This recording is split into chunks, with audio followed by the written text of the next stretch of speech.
When someone tries to provoke you, say only this one: why people try to provoke you in life. You will meet people who try to provoke you on purpose. It can be through rude comments, disrespect, sarcasm, insults, or even fake misunderstandings. The goal is never innocent. They want a reaction from you, because your reaction gives them control, attention, or emotional satisfaction. Most people fall into this trap without realizing it. They explain themselves, argue back, or get angry. And in that moment, they lose control of the situation. This video will show you what to say instead, so you stay calm, powerful, and in control, no matter what anyone says to you. Understanding the psychology of provocation. When someone provokes you, they are testing your emotional control. It is not about the words they say. It is about the reaction they can trigger in you. Some people provoke others to feel superior. Some do it out of jealousy, and some simply enjoy chaos. Psychologically, the person who reacts emotionally is the one who loses power in the interaction. The person who stays calm becomes the one who controls the situation. Understanding this is the first step toward emotional intelligence. 3. The biggest mistake people make. The biggest mistake most people make is explaining themselves too much.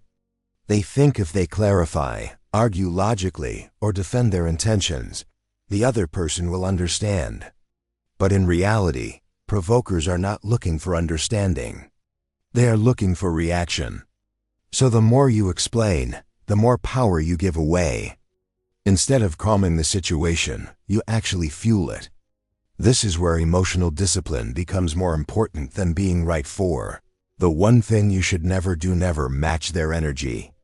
If someone is angry, sarcastic, or disrespectful, and you respond with the same energy, you immediately fall into their trap. At that point, the situation is no longer under your control. You become part of the drama instead of being above it. Strong people don't mirror chaos. They break it. And the way you break it is not with louder words, but with fewer words. 5. The only thing you should say when someone tries to provoke you. The most powerful response is simple and calm: I'm not interested in this conversation. Or even shorter: noted. These words are powerful because they remove emotion from the situation. They don't argue, they don't defend, and they don't invite further discussion. They close the door without aggression. This creates confusion for the other person because they expected a reaction, but instead they received silence and control. 6. Why this response works so powerfully. This response works because it removes what the provocateur wants most: your emotional reaction. When you refuse to engage emotionally, the power shifts back to you. You are no longer participating in their game. Instead, you are observing it from a distance. Emotionally intelligent people understand that not every comment deserves a response. Some things are better ignored or acknowledged briefly without engagement. 7. The power of emotional distance. Emotional distance is not weakness. It is strength. When you distance yourself from provocation, you protect your mental peace. You stop allowing other people to control your mood. Most conflicts grow because people get emotionally attached to winning arguments.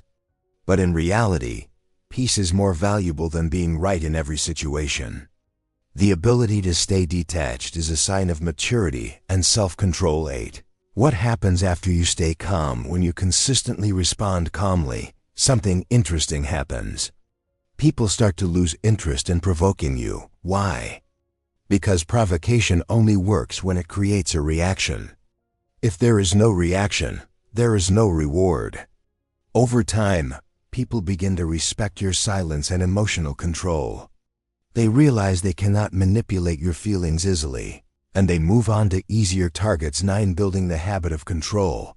This level of control does not come overnight. You must train yourself to pause before reacting. In that pause, you choose silence over emotion. You choose logic over anger. You choose peace over ego. Every time you successfully avoid reacting, you strengthen your emotional discipline. It becomes easier each time until it becomes your natural behavior. 10 real-life application at work. In relationships or even in daily life, people will test you. A coworker might say something disrespectful. A friend might joke in a hurtful way. A stranger might try to insult you online. In all these situations, you don't need a long explanation. You need control. A simple response like "noted" or no response at all often sends a stronger message than any argument ever could. 11 final mindset shift. The final lesson is this: not everything deserves your attention.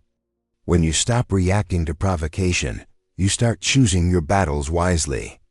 You stop being emotionally available to every negative situation. And you start becoming someone who cannot be easily disturbed. That is real strength. Not loud reactions, not long explanations, but calm control. 12 conclusion. When someone tries to provoke you, remember this: your silence is your power. Your calmness is your strength. And your lack of reaction is your highest level of control. You don't need to win every argument. You only need to protect your peace. And sometimes the most powerful thing you can say is nothing at all.